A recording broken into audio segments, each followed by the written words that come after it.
হুমকি মিজানুর রহমান আজহারীর। এবার নতুনভাবে হুমকি দিলেন মিজানুর রহমান আজহারী। টঙ্গীতে ঘটে যাওয়া ঘটনা নিয়ে মুখ খুললেন মিজানুর রহমান আজহারী। ভাই, আপনারা ধর্মের জায়গায় কি করেন না করেন তার কোনো হুঁশ থাকে না। আপনারা একের পর এক খারাপ কাজ করে যাচ্ছেন এই ধর্ম নিয়ে। হ্যাঁ, ধর্ম পালন করতে গিয়ে আপনারা করেন কেলেঙ্কারি, যাতে ধর্মের বদনাম হয়।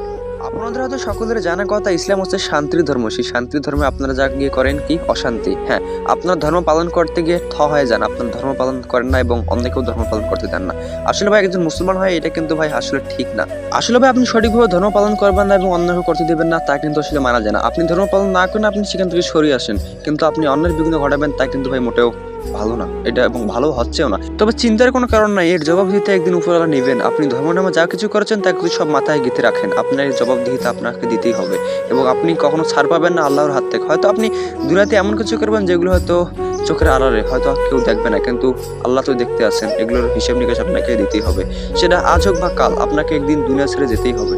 তো কি একটাই কথা, আপনারা এই ভণ্ডামো ছেড়ে আপনারা সৎ পথে এগিয়ে আসেন এবং সৎ পথে মানুষকে দিনের দাওয়াত দেন। আর কতদিন এইভাবে ভণ্ডামো করে চলবেন? আপনারা এও মানুষ দেখবেন, ভালো করে লক্ষ্য করে এও মানুষ দেখবেন যে কিছু মানুষ রয়েছে যারা 5 ওয়াক্ত নামাজ পড়ে, টুপি সাদা পাঞ্জাবি গায়ে দিয়ে বাইর হয়, কিন্তু আপনারা দেখবেন তারা তলাতলে এতটা শয়তানি করে। এবং হ্যাঁ, অনেকে তো জগজন্ত প্রমাণ আপনারা চোখ দিয়ে দেখেছেন, কত রহরহ ঘটে যাচ্ছে এরকম ঘটনা।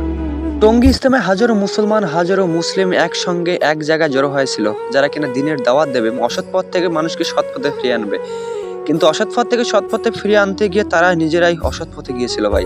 একের পর এক দাঙ্গা হাঙ্গামার সঙ্গে জড়িয়ে আছে তারা, এরকমটাই শোনা যাচ্ছে বাঙালিদের মুখে মুখে। আসলে সত্য ঘটনাটা এখনো উদ্ধার করা সম্ভব হয়। তবে সবসময় আপনার নিশ্চয়ই যা দেখবেন তাই বিশ্বাস করবেন, অন্যের কথা কখনো বিশ্বাস করবেন না। কেননা আপনারা একটু ভালো করে আইডেন্টিফাই করে দেখবেন, একের পর এক মিথ্যুক তারা, একের পর এক মিথ্যার সঙ্গে জড়িয়ে রয়েছে তারা। হ্যাঁ, এটাই সত্য এবং এটাই বাস্তব। তো কি, যারা ধর্ম নিয়ে একের পর এক বাজে মন্তব্য করবে এবং ধর্ম নিয়ে যারা একের পর এক ঠাট্টা উপহাস করবে এবং একের পর এক দাঙ্গা হাঙ্গামার সঙ্গে জড়িয়ে থাকবে, তাদের উদ্দেশ্যে একটাই কথা, ভাই, ধর্ম নিয়ে এরকম বাড়াবাড়ি না করাই ভালো। আর যারা এরকম কথা শুনেও বাড়াবাড়ি করবে, তাদের পেছন দিয়ে গরম ডিম ঢুকবেই।